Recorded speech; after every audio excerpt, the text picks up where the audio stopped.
it's Anthony Chadwick from the Webinar Vet, welcoming you to our second Whiskers Dentabites webinar, which is being brought to you kindly through the sponsorship of Whiskers. And we've got Rachel Perry, who, when we set up this little webinar series, the second webinar was all really about asking you to set the agenda, ask the questions on which Rachel would put her content together, and including the cock-ups and everything, as we said last week. So I'm really looking forward to this webinar.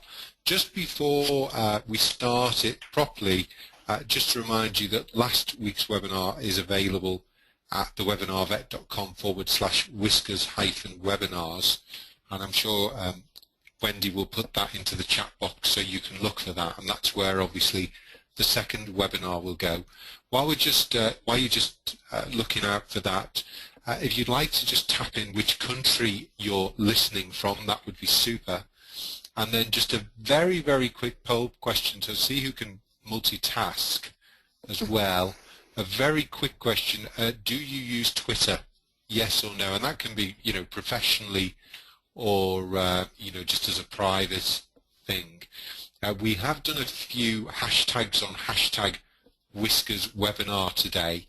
So those of you who know a little bit about Twitter, look out for the hashtag, and then if you want to retweet the tweets that we've done, then that would be very much appreciated. And I think hopefully Rachel will explain a little bit more at the end, or perhaps Marie-Louise, that there is going to be a Twitter Fest night tomorrow with Lisa Malella and also Peter Wedderburn, I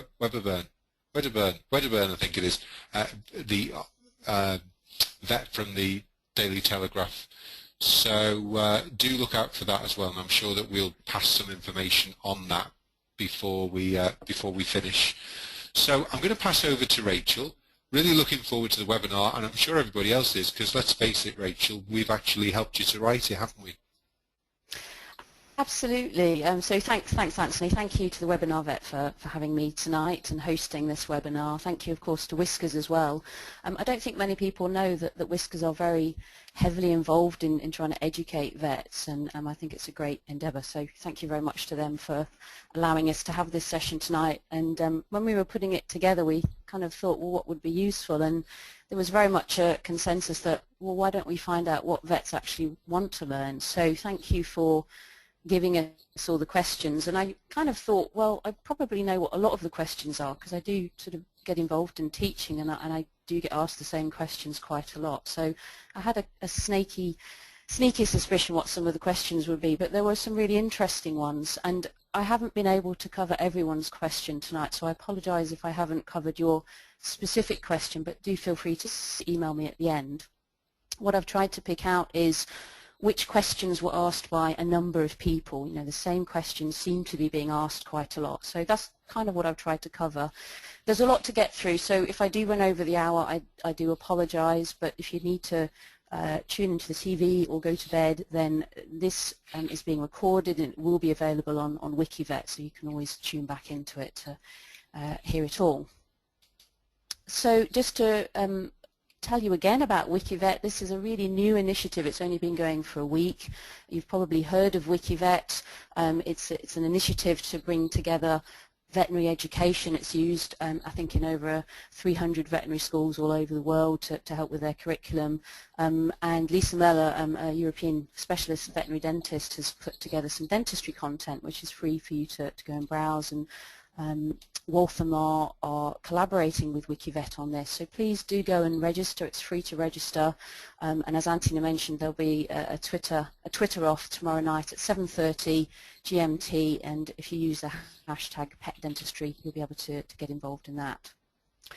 And also, again, just to let you know about the two special clinical practice editions of the Journal of Feline Medicine and Surgery, which I was lucky enough to guest edit. First one's already out, and the second one will be coming out in January. And you can get free access if you're a member of ISFM or the AA, the American Association of Feline Practitioners. So the first questions were really all about extractions, and as veterinary surgeons, we have to do this, virtually every day in small animal practice, particularly if we're seeing feline patients. And nurses are going to help the vet by doing the anaesthesia, by giving the equipment to the vet. So, you know, if there are nurses listening, then this is certainly applicable to you. So the kind of questions that were being asked were, how do I extract teeth? How do I perform surgical extractions? If I'm taking out a maxillary canine, should I do it open or closed? How do I get root tips out? How do I extract a mandibular canine? And do I need to suture after every extraction? So we used to think about surgical and non-surgical extractions, but that really is a bit of a misnomer, because any extraction is a surgical procedure. We know that only vets, certainly in the UK at least, only vets can extract teeth. Nurses are not allowed to extract teeth. So it's a surgical procedure, whether you're doing it in an open or a closed fashion. It's a surgical procedure, and it's worth relaying that to the client so that they know their pet is not just coming in to have a few teeth yanked out. They're actually coming in for oral surgery. So the distinction between an open and a closed extraction: with an open extraction, we're creating some kind of flap which will give us access to the tooth or teeth that we're trying to extract. We can then remove some of the bone overlying the tooth root, the buccal bone. We then extract the tooth. We then need to release the tension on the flap before we close it, and I'll tell you how to release that tension. That's one of the key things that you need to do if you're doing an open extraction. Before we close our flap, though, we need to do this thing called alveoloplasty, and that essentially is contouring of the bone to make sure there's no sharp edges that potentially could irritate the soft tissues once we've closed the flap. And then we're going to suture the flap back into position. And there's various designs of flaps. We can have an envelope flap which doesn't have any vertical releasing incisions. So you can see in this case I'm removing several teeth in this mandibular quadrant, and I've incised along the gingiva. I've incised the gingival attachment to the teeth, but I've not made any vertical releasing incisions.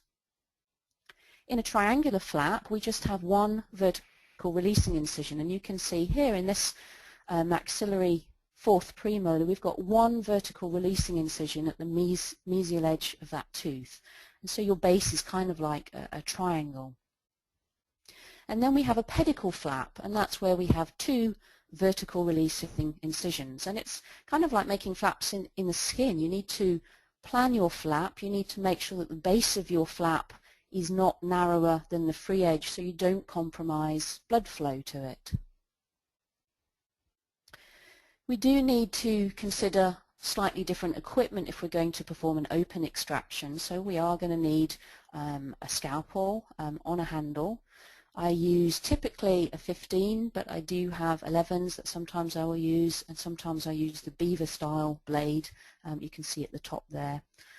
They're just nice and small, fine, delicate blades, because cat teeth, as we know, are pretty small, and we need to be able to cut around the contour of the gingival attachment to the tooth, and a fine blade is going to help you do that. We also need a periosteal elevator, and you can get dental specific ones, although essentially they're very similar to the ones that you might use in orthopedics. They're designed to raise the periosteum off the underlying bone, and if you look at the periosteal elevators in this slide at the bottom, there's lots of different sizes, and many practices will just have one periosteal elevator if they've got any at all, and often it's completely inappropriate for performing feline dentistry. It might be okay for a German Shepherd, but it will certainly be too big for trying to raise a flap in a feline mouth. So do have a look at what periosteal elevators you've got, and please, if you haven't got small enough ones, then invest in some feline specific ones.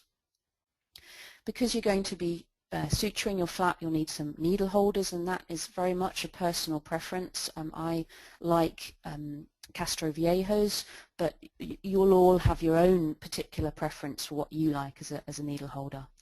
We want some atraumatic tissue forceps. We don't want big old rat tooths. We want something nice and atraumatic, so add some browns, something like that would be appropriate. And then some scissors, some nice fine either iris scissors or perhaps some small Metz & Baum scissors. So with our envelope flap, I'm going to use my blade to incise the gingival attachment to the teeth. Remember, the gingiva is